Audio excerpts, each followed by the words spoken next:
Fourth chapter, 31-32 words. When they had prayed, the place in which they were gathered together was shaken, and they were all filled with the Holy Spirit and could not stop to speak, and they continued to speak the word of God with boldness. Now the full number of those who believed were of one heart and one soul, and no one said that any of things that belongs to him was his own, and everyone they had everything in common. అపోస్తుల కార్యములు 4వ అధ్యాయము 31-32 వచనాలు. వారు ప్రార్థన చేయగా వాడు కూడుకున్న చోటు కంపించెను. అప్పుడు వారందరూ పరిశుద్ధాత్మతో నిండిన వారే దేవుని వాక్యమును ధైర్యంగా బోధించిరి. విశ్వాసం ఉంచిన వారందరూ ఏక హృదయమును ఏకాత్మయు గలవారయ్యుండి తమకు కలిగిన వాటిలో ఏదియు తమదని అనుకొనలేదు కనుక వారికి కలిగినదంతయు వారికి సమష్టిగా ఉండేది. దేవునికి స్తోత్రం. ప్రార్థన చేసుకున్నాం. మమ్మల్ని ప్రేమించిన మా ప్రియ పర్వకు తండ్రి, నీ ఘనమైన శ్రేష్టమైన అద్భుతమైన పాదము స్థితులు స్తోత్రము చెల్లించుకుంటున్న ప్రభా, ఉదయకాలం కొలుపు వరకు మమ్మల్ని కాచి కాపాడారు. అతను బట్టి నీకే స్తోత్రం వేసా. ఇంతవరకు నా ప్రభు మిమ్మల్ని పాటలతో, నా ప్రభు మీ వాక్యంతో, మీ మాటలతో మిమ్మల్ని గడిపరిచినాము. అందును బట్టి నీకే స్థుతులు స్తోత్రం వేసా. ఇంకా నా ప్రభు ఎంతమంది అయితే నా ప్రభు ఈ సమయం చూడలేక మట్టికి మన్నైపోయినా దాన్ని జ్ఞాపకం ఉంచుకొనేసే మీరైతే మమ్మల్ని సజీవ లెక్కలో ఉంచిన ప్రభు ఇక్కడ మీ మాటలు వినటక్క గొప్ప జ్ఞానాన్ని మాకు దయచేసినారు. అందరిని బట్టి నీకే స్తోత్రం వేసాయి. ఈ సమయం అందు నా ప్రభు మాకు ఇచ్చిన ధన్యతను బట్టి నీకే స్తోత్రం వేసాయి. ఇప్పుడు మీరు నా మాటలు నా ప్రభు మా వినికిడిలో నా ప్రభు ఫలించలాగా సహాయం దయచేసి నీకే స్తోత్రం వేసా. మేము ఎన్ని తప్పులు చేసినా కానీ మీరు నా ప్రభా మీరు మమ్మల్ని క్షమిస్తారు నా ప్రభా. అందరిని బట్టి నీకే స్తోత్రం వేసా. కానీ నా ప్రభా మేము నా ప్రభా ఒకసారి చేసిన పాపాన్ని మా ప్రభా మళ్ళీ తిరిగి గుర్తు చేసుకోలేక నా ప్రభా నీలో నుండి సహాయం దయచమని ప్రార్థిస్తున్నాం తండ్రి. నీకే స్తోత్రం, నీకే స్తోత్రం, నీకే స్తోత్రం, నీకే స్తోత్రం, నీకే స్తోత్రం వేసా, నీకే స్తోత్రం, నీకే స్తోత్రం నా ప్రభా. ఇప్పుడు విన్న వాక్యంలో నా ప్రభా ఆమె నా ప్రభా తన భర్తను వదిలి వెళ్ళిపోయింది నా ప్రభా. అయినప్పటికీ నా ప్రభా తను నా ప్రభా అలసిపోయిన నా ప్రభా తన భర్త వెళ్ళిన ప్రభా తనని కాపాడినారు నా ప్రభా. నీకే స్తోత్రం వేసే, ఆయనను మీరు ఎంతో ప్రేమ చూపించినారు, అందుని బట్టి నీకే స్తోత్రం, నీకే స్తోత్రం, నీకే స్తోత్రం వేసే. ఎంతమంది అయితే నా ప్రభా నీ ప్రేమను గ్రహించలేక ఉన్నారో నా ప్రభా వారందరికీ నా ప్రభా ఒక్కసారి నా ప్రభా మీరు వాళ్ళతో మాట్లాడాలని ప్రార్థిస్తున్నాం తండ్రి. నీకే స్తోత్రం, నీకే స్తోత్రం, నీకే స్తోత్రం వేసి ఇంకా రాలేక వెనుకబడిన వారిని త్వరగా రక్షించండి నా ప్రభా. నీకే స్తోత్రం, నీకే స్తోత్రం, నీకే స్తోత్రం వేసే. చెప్పిన వాక్యం మా హృదయంలో ఫలించలాగా సహాయం దయచమని ప్రార్థిస్తూ ఏమైనా తప్పులు దయతో క్షమించమని నా శ్రేణ యేసుక్రీస్తున్నాము అడిగి వేడుకొని పొంది ఉన్నాం మా తండ్రి. ఆమేన్, ఆమేన్, ఆమేన్. శ్రమగల లోయ, అని చెప్పాలి. శ్రమగల లోయ. ఎప్పుడు మర్చిపోకూడదు. బెన్హిన్నోము లోయ గురించి మనం ధ్యానం చేసుకున్నాం. ఈ యొక్క సమయమందు మధ్యాహ్న కాల సమయమందు ఆకోరు లోయ గురించి మనం ధ్యానం చేసుకున్నాం. ఈ యొక్క ఆకోరు లోయ శ్రమగల లోయ అని ఎందుకు తండ్రి అయిన దేవుడు చెప్తున్నాడు అంటే, ఈ యొక్క హోషేయ 2వ అధ్యాయంలో హోషేయ ఒక వ్యభిచార స్త్రీని వివాహం చేసుకుంటే ఆమెకు 3 పిల్లలు, ఒక కుమార్తె, 2 కొడుకులు, ఎజ్రాయేలు, తర్వాత లోరుహామ, లోమి. చెప్పండి. ఎజ్రాయేలు అంటే రక్త నిబంధన, రక్త దోషం, రక్త నిబంధన, రక్త దోషం అన్నమాట. రక్తం వలన కొన్ని రక్తం చిందించినందువలన దేవుని యొక్క ఉగ్రత, శాపం. తర్వాత అక్కడ లోరు హామ అంటే జాలి నొందనిది. జాలి నొందని సంఘాల పైన, వ్యక్తుల పైన, దేశాల పైన దేవుడు జాలి చేసుకున్నాడు. నిజంగా గూడులు అంటే ఎంతకు పనికిరాంది ఒకప్పుడు. అలాంటి పనికిరాని ఈ ప్రాంతంలోకి మన మిషనరీస్ వచ్చి జాలి కదా, గూడుల పైన జాలి కలిగి ఎన్నో ఉన్నాయి పోవచ్చు కదా. కానీ దేవుడు ఈ గూడుల పైన ఎంత జాలి, ఎంత కనికరం, ఎంత కృప, ఎంత దయ ఉంది కాబట్టి ఇన్ని పాపాలు ఇందాక పాపం చేసేటప్పుడు అంటే కృష్ణవేణి చేసేటప్పుడు ఈ పాపం ఎంత ప్రార్థన చేసేటప్పుడు మీరు విన్నారు. 3 చేసిన ప్రార్థనలో మెయిన్ అంశం ఒకటి ఏంటి చెప్పండి. 3 ప్రార్థనలో ప్రాముఖ్యమైనది ఒకటి, భయంకరమైన అవిధేయతలో, భయంకరమైన పాపంలో ఉన్నారు దేవా, వాళ్ళను క్షమించు, లేదా వాళ్ళని మార్చు. మారు మనసు లేకుండా ఇంకా పాపం మీద పాపం చేస్తున్నారు. అయినా దేవుడు క్షమించాడు. అందుకనే అక్కడ లో అమ్మి అంటే ఎక్కడ జనం కాదో అక్కడ నా జనము అని ఈ జనం కానటువంటి ఈ గూడును దేవుడు తన జనాంగంగా చేసుకున్నాడు. అయినప్పటికీ కూడా దేవునికి విరోధంగా వీళ్ళు విడిచి 2వ అధ్యాయంలో వేరే విధానంలో ఉన్నారు. లోకంలో దేవుని మందిరానికి వస్తూ శుద్ధ శక్తులను, లేకపోతే నక్షత్ర జాతకులను, చేతిబడి శక్తులను, మాంత్రిక శక్తులను, దిష్టి దిగదీసేటివి, మూఢనమ్మకాలు, ఆచారాలు, కట్టుబాట్లు ఇప్పుడు చేస్తున్నారు. ఇక్కడ ఈమె ఇంతగా మరి హోషేయ పరిశుద్ధుడు, భయభక్తి గలవాడు, దేవునికి ఇష్టడు, ఇంత మంచి క్యారెక్టర్ ఉన్న హోషేయ ఈ వ్యభిచారం స్త్రీని చేస్తుంటే ఎంత విధేయత కలిగి ఉన్నారు భర్త, ఎంత లోబడాలి. కానీ అలాంటిది 3 పిల్లలైనాక మళ్ళా విడిచిపెట్టి వేరే వ్యక్తుల దగ్గరికి పోయింది. ఎంత పాపం. అలాగా చాలా మంది భక్తులు కూడా భార్య ఉండగా వేరే భార్యలతో, వేరే అక్రమ సంబంధాలతో, ఎంత నీచం. ఆ భార్య ఎంత రోధిస్తుంటుంది అనే జ్ఞానం లేదు. వివాహం అప్పుడు చేసుకున్న నిబంధన వాళ్ళు మర్చిపోతారు. ఈమె నిబంధనను మర్చిపోయి దేవుడికి విరోధమైన పాపం చేసినప్పుడు దేవుడికి చాలా కోపం వచ్చింది. కోపం వచ్చి నిన్ను విసర్జిస్తానని చెప్పాడు. చెప్పి ఆ భయంకరమైన శ్రమ ఈమెకు వచ్చింది. వచ్చినప్పుడు మరలా ఆమె ఏమనుకుంటుంది అంటే 7వ వచనం చదవండి. అది తన విటకాండ్రను వేటాడి వారిని ఎదుర్కొనలేకపోను. ఎంత వెతికినను వారు దాన్ని కనబడకుండా దేవుడే చేశారు. కనికరం తండ్రి ఇదేమో భర్తను వదిలిపెట్టి అర్జునుడి తిరుగుతుంది, సమాధానం లేదు. దేవుని సన్నిధిని వదిలిపెట్టి వాక్యం వినకుండా, సహవాసం లేకుండా, లోకంలో లోకానుసారంగా తినుము తాగుము చికించమంటే సమాధానం దొరకదు. ఎంత వెతికినా సమాధానం దొరకలేదు. అప్పుడు ఏమనుకుంటున్నాడ, వెతికినను దానికి కనబడకపోదు. అప్పుడు అది ఇప్పటికంటే పూర్వమే నా స్థితి బాగుగా ఉండేది కనుక నేను తిరిగి నా మొదటి పెళ్లికి యుద్ధకు వెళ్ళుదును అనుకున్నాడు. దానికి ధాన్య ద్రాక్షారసములను విశాలమైన వెండి బంగారములను ఇచ్చిన వాడ నేనే అని విచారింపగా అది వాటిని బయలుదేవతకు ఉపయోగపరచను. కాబట్టి నా ధాన్యమును నా ద్రాక్షారసములు వాటి కాలములలో ఇయ్యక దీని ఎంత నుండి తీసివేసేదను. ఇక్కడ ధాన్య ద్రాక్షారసం అనే దగ్గర మన దగ్గర ఉన్న మరి ఆర్థిక సమస్యలు దేవుడు తీసేసాయమ్మ. అప్పుడు వచ్చాయమ్మా, రోగం వచ్చింది, ఆరోగ్యం తీసేస్తే అనారోగ్యం, ఆర్థిక సహాయం లేకపోతే అప్పులు, అలాగనే మరి తర్వాత నెమ్మది లేకపోతే, సమాధానం లేకపోతే అసమాధానం, అలాగ కుటుంబంలో గొడవలు, ఇవన్నీ కారణం మనం చేసినటువంటి తప్పు. మొదట తండ్రి అయిన దేవుడు తన యొక్క స్వరూపమందు తన పోలిక చొప్పున మనం చేసుకొని జగత్తు పునాది వేయబడక ముందే క్రీస్తులో మనం ఏర్పాటు చేసుకుంటే మనం క్రీస్తు నుంచి వేరై దేవునికి విరోధంగా ఉంటే ఇంకేంటి మన బతుకులు కాకులు గద్దలు కులంలో వాళ్ళు ఏమైనా వస్తాయి. అవునా కదా? కొంచెం తీసివేస్తే కాలు ద్రాక్షలు కాసింది. అది నేను శ్రేష్ఠమైన ద్రాక్షావళిని నాటాను, అది మంచి ఫలాలు ఫలిస్తుంది కదా నేను అనుకున్నా. కానీ అది ఏం కాస్తుందంట? కాదు. యెషయా 5లో ఎంత ఒగరుస్తున్నాయి. అలాగనే మనం ఎంతో ప్రేమించి ఎంతో ఇదిగా మనం దగ్గర తీస్తే వాళ్ళు మనకు ఆ ప్రేమను అందించకపోతే ఎంత బాధ ఉంటుంది. అవునా కదా? వీళ్ళకి ఇంత సహాయం చేసినా కూడా వీళ్ళు ఎందుకు ఇంత విధేయతగా లేకుండా అవిధేయతగా ఉంటారని ఎంత బాధ అనిపిస్తుంది. బాధ అనిపించినప్పుడు ఏమైపోతుంది? ఎందుకు చేయాలి అనిపిస్తుంది లేదా? అనిపిస్తుంది. ఎందుకు చేయాలి? అయితే ఈమె తన మొదటి భర్త ప్రేమను ఇప్పుడు గుర్తించి మరలా వస్తున్నాను, నా మొదటి పెనిమి దగ్గరికి నేను వెళ్తాను అని.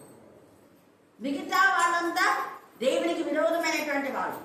ఇందాక మా ప్రేమంతా స్వార్థంలోని చేసింది సరోజ.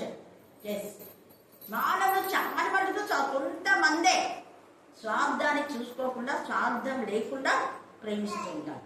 అంటే వాళ్ళని ప్రేమించినా ప్రేమించకపోయినా, వాళ్ళకు సహాయం చేసినా చేయకపోయినా, వాళ్ళు ఇచ్చినంత వాళ్ళు ఇవ్వకపోయినా, వాళ్ళకు మేలు చేయకపోయినా కూడా ప్రేమిస్తుంటారు. ఎందుకు? దేవుని ప్రేమను బట్టి. మరి మనం అలా ఉన్నాము, ఆత్మ పరిశీలన చేస్తాం. ఇన్ని మేలు పొందామే, దేవునికి విశ్వాసఘాతకులు అవుతున్నామని ఆలోచించుకోవాలి. అలాంటి సమయంలో ఇంత బాధపడి అటు ఇటు తిరుగుతా ఉంటే దేవుడు ఏమంటున్నాడు ఇక్కడ? ఆకోరు లోయ నేను మరలా దాన్ని నా దగ్గర తీసుకున్నా. ఎంత ప్రేమ! తిరిగి అలసిపోయి ఎక్కడో పడిపోయిన దాని దగ్గరికి పోయి తండ్రి అయిన దేవుడు హోషేయా నువ్వు క్షమించాలని, ఆమె చేసిన తప్పే, మళ్ళీ నీ భార్యని ఇంటికి తెచ్చుకోబోమా అన్నాడు. చూసావా? అందుకనే హోషేయా దేవుని ప్రేమను బట్టి అదేమో నీవు ఇచ్చినటువంటి బంగారు, నీ వెళ్ళి నీ డబ్బులు తీసుకొని అది వేరే వాళ్ళ లోకంలో తిరిగిపోయింది. నువ్వు ఉద్యోగం ఇచ్చావు, ఆ ఉద్యోగంకి వచ్చిన జీతం తీసుకొని ఇష్టానుసారంగా తినిమో తాగు చూపించు. నీకు పని ఇచ్చా, ఆ పని జీతం ఇష్టానుసారంగా వాడుతున్నారు వాళ్ళు. ఇప్పుడు వాళ్ళకు బుద్ధి వచ్చింది నీకు అని చెప్పాడు. అందుకని ఇక్కడ ఏమంటున్నావు అంటే ఎంత చక్కగా ఇది యెహోవా వాక్కు, పిమ్మట దాన్ని ఆకర్షించి అరణ్యంలోనికి కొనిపోయి అక్కడ దానితో ప్రేమగా మాట్లాడుదును. అప్పుడు ప్రేమతో హోషేయా చెప్తున్నాను, ఏమా నువ్వు నన్ను ఎత్తిపోయినా కదా, నేను ఇచ్చిన నగలు పెట్టుకొని పోయి ఆ దేవతకు ఈ దేవతకు మొక్కావు కదా, లేకపోతే వానికి వీనికి ఇదంతా కష్టార్జితం. భార్య కష్టార్జితం చూసి ఎవరికో ఉంచుకున్న దానికి ఇస్తుంటారు. మనం తాగుకు భార్య కష్టార్జితం తీసుకొని తాగుతుంటారు. భయంకరమైన నీచమైన భక్తులు ఉన్నారు, కానీ భార్యలు ఓర్చుకుంటున్నారు. అట్లాంటి భక్తులు కొంచెం బాధ వస్తే మళ్ళీ భరించలేకుండా అక్కడ ప్రార్థన చేయాలనుకుంటారు. ఎంత ప్రేమ చూడండి. ఇక్కడ హోషేయా అదే ప్రేమ, ఆమె అంతగా ద్వేషించినా కూడా మళ్ళా ప్రేమతో సరే ఇప్పుడన్నా అర్థమైంది కదా, రా మనం మంచిగా ఉన్నాం, దేవుడు చెప్పాడు, దేవుడు ఏర్పాటు చేసిన వాళ్ళం కదా అని అక్కడ హోషేయా ఆమెతో ప్రేమతో మాట్లాడుతున్నాడు. దేవుడు చెప్పినందుకేమో నేను చేసుకుంది దేవుడు చెప్పాడు కాబట్టి మనం దేవుని పిల్లలు. నువ్వు మళ్ళీ పోవద్దు, నా దగ్గర నుంచి నువ్వు వెళ్ళిపోవద్దు. విశ్వాసఘాతకురాలు కావద్దు. నువ్వు పోయి అన్ని తిరిగి తిరిగి అలసిపోయి తిండి లేక తిప్పలేక ఎలాగ పడి ఉండవచ్చు. నీరసిందే పడిపోయింది. హోషేయ ప్రేమతో ఆమెను తీసుకొని ఇంటికి ఎత్తుకొని పోతాను. ఎంత ప్రేమ! చేత కాలేకపోతే తిరిగి తిరిగి అలసిపోయి నువ్వు ఆ రోగంతో పడిన వాళ్ళని ఎత్తుకొని పోతున్నాడు హోషేయ. అందుకే అన్నాడు ప్రేమతో, అరణ్యంలో ప్రేమతో మాట్లాడి ఆమెను పిమ్మట దాన్ని ఆకర్షించి, అంటే తన యొక్క సొగసంతా కోల్పోయినా కూడా, స్వరూపం అంతా పోయినా కూడా, భార్య తిరిగి తిరిగి నల్లంటై ఒకవేళ రోగంతో పోయినా కూడా ఆ భర్త ఎంతగా ఆమెను ఎత్తుకొని అరణ్యంలో ఉండి కొనిపోయి అక్కడ దాంతో ప్రేమగా మాట్లాడుతూ అక్కడ నుండి దానికి తోడుకొని వచ్చి దానికి ద్రాక్ష చెట్లనెత్తును, ఆకోరు శ్రమగల లోయను నిరీక్షణ ద్వారంగా చేసేదను. బాల్యంన ఐగుప్తు దేశంలో నుండి అది వచ్చినప్పుడు నా మాట వినినట్లు అది ఇచ్చట నుండి నా మాట వినును. ఇది ముఖ్యం. ఇప్పుడైనా బుద్ధి తెచ్చుకొని ఇప్పటి నుండైనా జరిగిందేదో జరిగింది, ఇప్పటి నుండైనా నా మాట వింటావా? దేవుడు అడుగుతున్నావు. ఇప్పటి నుండి విధేయతగా ఉంటావా? ఇప్పుడైనా లోపడతావా? మళ్ళీ నీ ఇష్టానుసారంగా చేస్తావా? ఈ మధ్యాహ్నం ముందు నిన్ను నన్ను అడుగుతున్నావు. అవును ప్రభా, నీ మాట వింటామనేలాగా మనం ఉండాలి.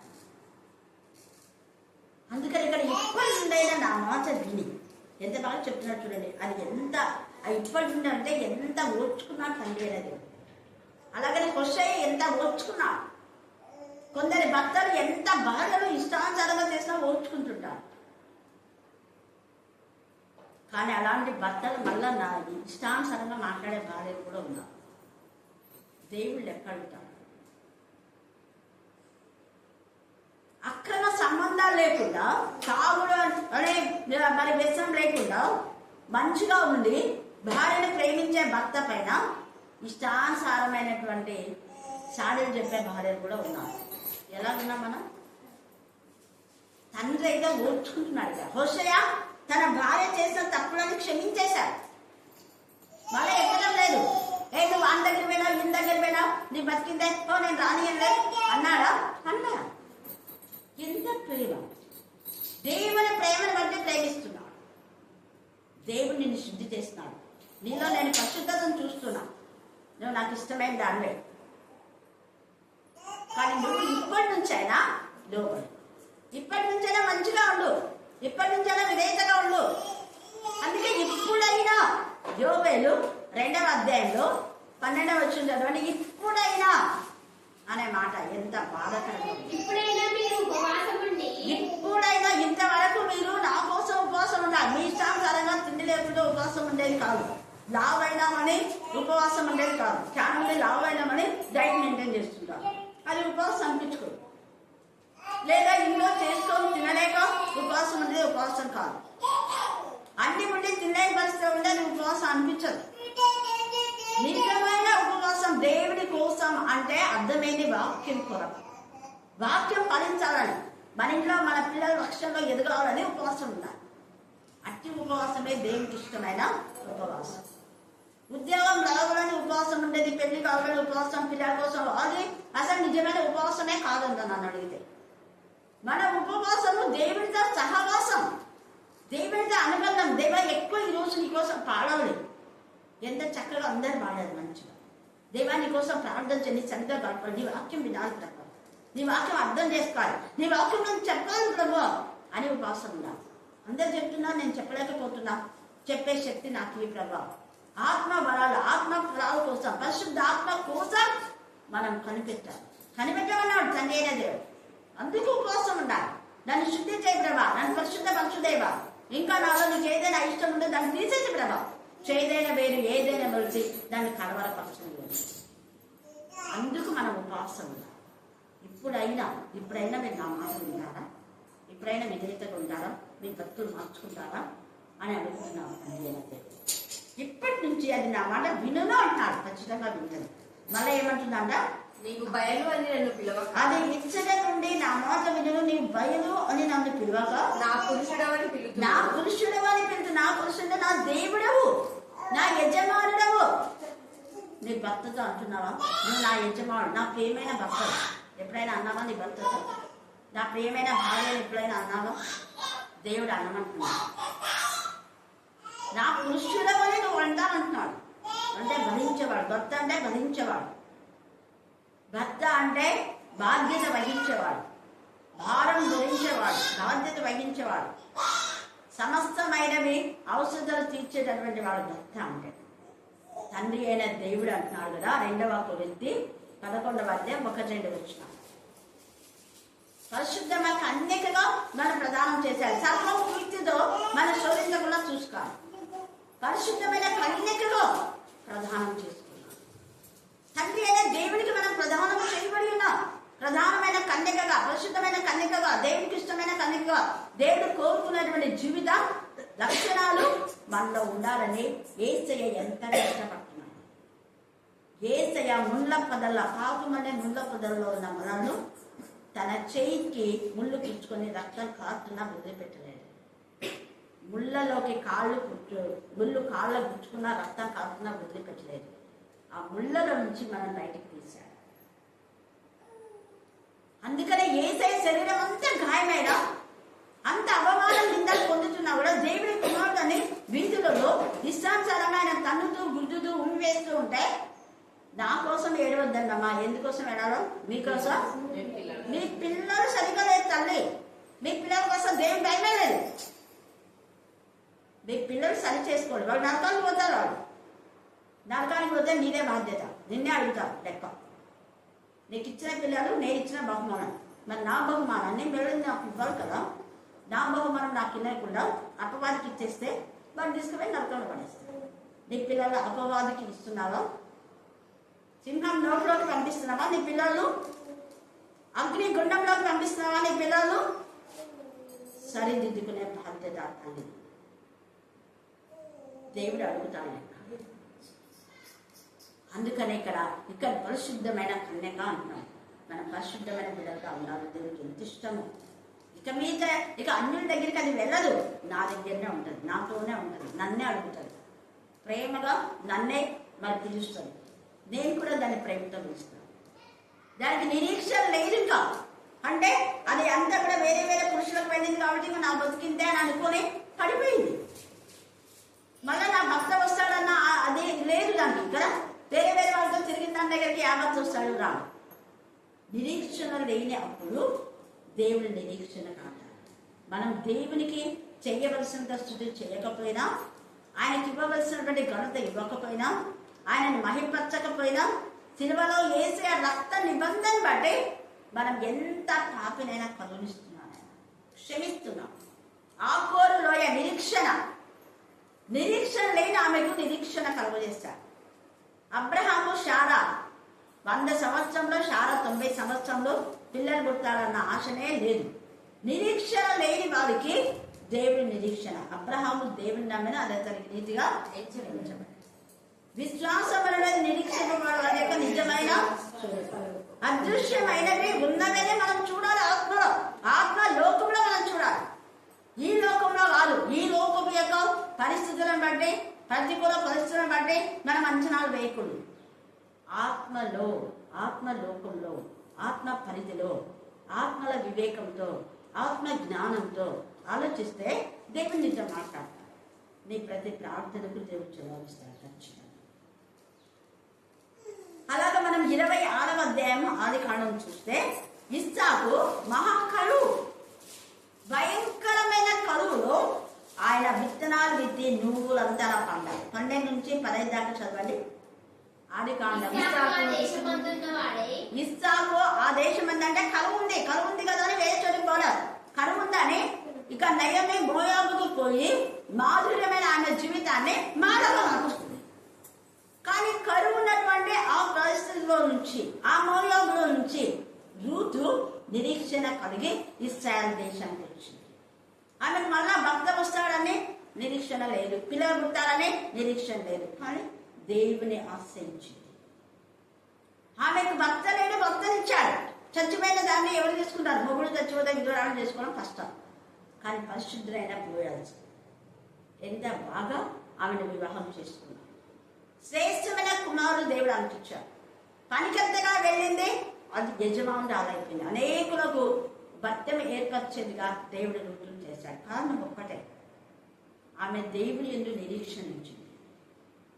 శ్రమ అనే లోయలో నుంచి, హేయమైన దానిలో నుంచి, శక్తిమైన మోయంలో నుంచి ఇశ్రాయేలు దేవుని దగ్గరికి రావడం ఆమె నిరీక్షణకు ఆస్పదం.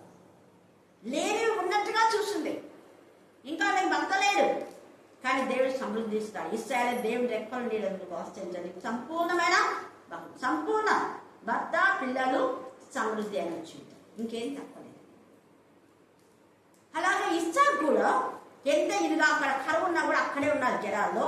12వ వచనం, ఇస్సాకు ఆ దేశమందు ఉన్నవాడే. ఇస్సాకు ఆ దేశం ఉందంటే కరువు ఉన్న అక్కడే ఉన్నాడు. దేవుని పైన నిరీక్షణ నుంచి అక్కడే ఉన్నాడు. ఆ దేశం ముందు ఉన్నవాడే విత్తనం వేసి ఆ సంవత్సరం 100 పొలం పొందాడు. ఆ సంవత్సరమే అందరికి విత్తనాలు పండమైంది. కరువు అందరి చెన్నెల కరువే. ఇప్పుడు 10 మంది చేనులు పండకపోతే 11వ చేను వాడు చేస్తాడా విత్తనం? చెప్పండి మీరు. 10 మంది చచ్చిపోయినారు, 11వ వాడికి ఉంటుందా బతుకులని? కరోనప్పుడు ధన చనిపోయినారు. మా పక్కన వాళ్ళు చచ్చిపోయినారు. బాధే లాస్ట్ అనుకుంటున్నా. కరుణాకర్ కూడా అదే చెప్పాడు. ఫోన్ చేసిన, నువ్వు చావ మాస్టర్ జీవుడు వై దేవుని మహిమపరుస్తావు. మొత్తం ఆ పిల్లలు ఉన్న రూమ్లో అందరూ చచ్చిపోయినారు. కరుణాకర్ ఒక్కడే బ్రతికి ఇక్కడికి వచ్చి క్షేమంగా సమాధి చేయమన్నాడు. హల్లెలూయా, హల్లెలూయా, హల్లెలూయా. వీళ్ళందరికీ కరువు వస్తూ ఉంటే దేవుని పైన నిరీక్షణ ఉంచారు. అప్పటికి ఇంకా పంట పండలేదు, కానీ దేవుళ్ళ పంటను చూస్తున్నారు. అది మరి కొంచెం కాదంట. ఎంత పంట? 100. హల్లెలూయా, హల్లెలూయా. కాబట్టి నిరీక్షణకు ఆధారం లేనప్పుడు నిరీక్షణ ఉంచడమే దేవుడి పిల్లల యొక్క లక్షణం. ఆకోరు లోయ నిరీక్షణ లేదు, కానీ మీ తండ్రి అయిన దేవుడు నిరీక్షణకు ఆధారం ఇచ్చినాడు. యేసయ్య నిరీక్షణకు ఆధారం. యేసయ్యనే జీవం గల నిరీక్షణ. యేసయ్యనే మరి శుభ నిరీక్షణ. ఆయన శిలువ త్యాగంలో, ఆయన రక్తంలో, ఆయన ఉన్నతమైన నామంలో, అన్ని నామం కంటే పైనామంలో మనకు సమృద్ధిని సమకూర్చే దేవుడు అని మనం నమ్మాలి. నిరీక్షణ ఉంచాలి. నిరీక్షణ లేని ఇద్దరు కూడా చచ్చిపోయిన వాళ్ళ కోసం ఏడవద్దండి. ఖచ్చితంగా మనం తండ్రి దగ్గరికి చేద్దాం, మన వాళ్ళందరినీ చూస్తాం. అదే మన నిరీక్షణ. జీవం గల నిరీక్షణ, శుభ నిరీక్షణ. తండ్రి యందు మనం కలిగి ఉంటే అనేక ఆశీర్వాదాలు దేవుడు మనకి. ఎక్కేపేరుకు తన కొడుకు బ్రతుకుతాడన్నటువంటి లేదు, కానీ దేవుని పైన నిరీక్షణ ఉంచింది. అందుకే 3 మాసములు దాచింది. తర్వాత ఆమె నిరీక్షణ బట్టి తన కొడుకు రాజుల గృహంలో పెరిగాడు. హల్లెలూయా, హల్లెలూయా, హల్లెలూయా. ఆమె నిరీక్షణ వృధా కాలేదు. తన ప్రజలను నడిపించేటటువంటి నాయకుడుగా మోషేను దేవుడు ఆశ్రయం. ఎంత గొప్ప, ఎంత గొప్ప. ఈ సమయమందు ఎక్కెబేదికి ఇచ్చిన ఆ నిరీక్షణ, అబ్రహాం శారాకి ఇచ్చిన నిరీక్షణ, ఇస్సాకు ఇచ్చిన నిరీక్షణ, యాకోబు కూడా నిరీక్షణతో తన మామ దగ్గర నుంచి బయలుదేరుతాడు. ఎక్కడికి వెళ్ళాలో తెలియదు. అవునా కాదు? తండ్రి దగ్గర నుంచి పాలు ఇచ్చినాడు కదా, ఎక్కడికి వెళ్ళాలో తెలియదు, కానీ ఒక నిరీక్షణతో వస్తాడు. దేవుడు నన్ను ఆ రోజు పిలిచాడని అప్పుడు గుర్తు చేసుకుంటాడు. 21 సంవత్సరం మర్చిపోయాడు. దేవాన్ని ఆ రోజు నాకు వాగ్దానం ఇచ్చాడు. నేను పరదేశిగా ఉన్నప్పుడు ఎక్కడ తలగడ రాయిగా చేసుకుని మళ్ళీ అక్కడికి వచ్చింది. అక్కడ దేవునికి మహిమకరమైన విధానంలో ఆయన బలిపీఠం కట్టి ప్రార్థన చేస్తాడు. కాబట్టి ఈ సమయమందు దేవుని పైన ఆనుకుని ఉన్నట్లయితే నిరీక్షణ లేని మనకు నిరీక్షణ ఆధారమే యేసయ్య. ఆయనలో సమస్తం పొందుకుందాం. దేవుడు ఈ లేఖన భాగం దీవించి ఆశీర్వదించుగాక. ఆమేన్, ఆమేన్. చివరి ప్రార్థన శ్రీలమనంలో ప్రార్థన నడుపుతారు. మీరే తృప్తిపరుచుతున్న గొప్ప తండ్రి, నీకే స్తోత్రం తండ్రి, నీకే స్తోత్రం తండ్రి. నేను శీలను కూడా మీరు అయితే మీరు జ్ఞాపకం చేసుకోనండి తండ్రి. నేను విడకున్నటువంటి తండ్రి, నేను మెడ నొప్పిని మీరు తాకండి తండ్రి. నేను సంపూర్ణత ఆరోగ్యాన్ని ఆ బిడ్డకు అనుగ్రహించండి ప్రార్థిస్తున్నాను. నీకే స్తోత్రం తండ్రి. నేను మమత శివ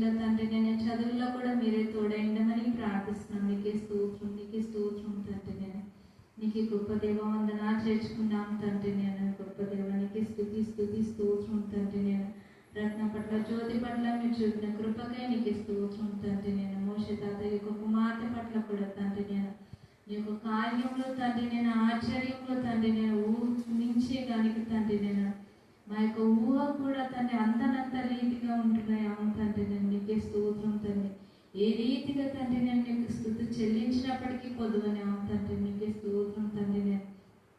నా పట్ల తండ్రి నేను మీరు చేసిన మేలులో తండ్రి నేను అంత ఇంత కాదయ్యా, నీకే వందనాలు స్తోత్రాలు. అవును తండ్రి నేను అప్పుడు మేము స్వాధీనంలో ఉంచుకొని తండ్రి నేను డెలివరీ పర్యంతం వరకు తండ్రి నేను సుఖప్రసవాలను తండ్రి నేను ఆ బిడ్డకు అనుగ్రహించి తండ్రి నేను చక్కని కుమార్తెను అనుగ్రహించిన విధానానికి నీకు స్తోత్రం తండ్రి. ప్రతి ఒక్కటి తండ్రి నేను బీపీనేతని ప్రతి ఒక్కటి మీ యొక్క స్వాధీనంలో ఉంచుకొని తండ్రి నేను ఆ బిడ్డని తండ్రి నీకు సాక్షి బిడ్డగానే తండ్రి నేను కుమార్తె ద్వారా తండ్రి నేను నిల్చుండి తండ్రి నేను చెప్పుట కట్టి తండ్రి నేను శక్తి బలాన్ని ఆ బిడ్డకు అనుగ్రహించిన విధానానికి నీకు స్తోత్రం తండ్రి. ఆ బిడ్డ మీరు తాకండి తండ్రి నేను తల మొదలుకొని అస్మాల వరకు తండ్రి నేను మీ యొక్క రక్త ప్రోక్షణ చేత తండ్రి ప్రతి ఒక్క తండ్రి నేను రోగాలను తండ్రి నేను ప్రతి ఒక్కటి తండ్రి నేను మీరు తొలగించమని ప్రార్థిస్తున్నాం తండ్రి. నీకే స్తోత్రం తండ్రి. అబ్రహాం ఇస్సాకుల యాకోబుల దేవా నీకే స్తోత్రం తండ్రి నేను. నిన్న నేడు ఏకరీతిగా ఉన్న తండ్రి నీకే స్తోత్రం, నీకే స్తోత్రం, నీకే స్తోత్రం చెల్లించుకున్నాం తండ్రి నేను. అదేవిధంగా తండ్రి ఎగ్జామ్ రాస్తున్న ప్రతి ఒక్క బిడ్డల్ని తండ్రి నేను ఏ ఎగ్జామ్ తండ్రి నేను ప్రిపేర్ అవుతున్నారు నేను కలిగించే విధానంలో తండ్రి ఉంటున్నారు కనుక తండ్రి ప్రతి ఒక్క వృద్ధులు తండ్రి నేను అది జ్ఞాపకం చేసుకుని తండ్రి నేను యొక్క సన్నిధానంలో గడుపుటకు తండ్రి నేను అటు కృపను దయచేయండి తండ్రి. నీకే స్తోత్రం తండ్రి, నీకే స్తోత్రం తండ్రి నేను. గొప్ప దేవానికి వందనాలు చేసుకున్నాం తండ్రి నేను. మీరు టీచర్ కావాల్సిన ఆరోగ్యాన్ని తండ్రి అట్టి తండ్రి నేను ఆయుష్ని ఆ బిడ్డకు అనుగ్రహించమని ప్రార్థిస్తున్నాం. నీకు స్తోత్రం, నీకు స్తోత్రం. తల్లిదండ్రులు కూడా నేర్పించండి, పిల్లలు కూడా ఎంతో తండ్రిలో తండ్రి నేను వారి యొక్క కుటుంబాలను కూడా మీరు దీవించండి, ఆశీర్వదించండి. అట్టి ఆశ ఆసక్తి తండ్రి నేను ప్రతి ఒక్క తల్లిదండ్రులకు మీరు అనుగ్రహించమని ప్రార్థిస్తున్నాం తండ్రి నేను. అదేవిధంగా తండ్రి నేను నేర్చుకోవడానికి కూడా తండ్రి నేను పిల్లలు కూడా తండ్రి నేను కావాల్సిన జ్ఞానాన్ని మీరు దయచేయండి. అవును తండ్రి నేను నిర్లక్ష్య స్వభావం తండ్రి నేను బిడ్డను కలిగి ఉండగా తండ్రి నేను నీకు ఆత్మీయ వాక్కులు తండ్రి నేను మరింత పరంపరకు తండ్రి నేను ఒక రక్షణ కవచముగాను తండ్రి నేను మమ్మల్ని తండ్రి నేను అపవాది బారి నుంచి తండ్రి నేను కాపాడుతుందనేది తండ్రి ఆ బిడ్డలు గ్రహించుకున్నటప్పుడు నీ యొక్క కృప చూపించండి. అవును తండ్రి నేను అప్పటి దినాల్లో తండ్రి నేను టీచర్గా ఆ రీతిగా జ్ఞాపకంలో ఉంచుకున్నందుకు ఈ రీతిగా తండ్రి నేను మాతో పంచుకొని చుండగా తండ్రి నేను ప్రతి ఒక్క తల్లి తండ్రి ఆ రీతిగా తండ్రి ఆలోచన కలిగి ఉండటకు సహాయం దయచేయండి తండ్రి. ఎవరు లేక ఒంటరిగా తండ్రి నేను నీ యొక్క సేవ పరిచర్య చేయుచుండగా తండ్రి నేను నీకు వాక్కులు తండ్రి నేను ఎప్పటికైనా తండ్రి నేను బిడ్డలు చెప్తూనే ఉన్నదా తండ్రి నేను కనుక తండ్రి ప్రతి ఒక్కరు తండ్రి ఆలోచించుకొని తండ్రి నేను చిన్న వయసున్నది తండ్రి నేను నీకు వాకులు నేర్పించుటకు తండ్రి అట్టి కృపను దయచేయమని ప్రార్థిస్తున్నాం. నీకే స్తోత్రం, నీకే వందనాలు కూడా దీవించండి, ఆశీర్వదించండి తండ్రి నేను వెళ్ళు చోట తండ్రి నేను మీరు ముందుండమని ప్రార్థిస్తున్నాను. నీకే స్తోత్రం, నీకే స్తోత్రం, నీకే స్తోత్రం తండ్రి నేను. ఎంతో మంది నిమిత్తం కూడా తండ్రి నేను ప్రార్థిస్తుండగా తండ్రి నేను ప్రతి ఒక్క బిడ్డని తండ్రి నేను పేరు పేరున మీద దీవించండి, ఆశీర్వదించండి తండ్రి నేను. ఎటువంటి సమస్యలు బాధలు ఆవేదన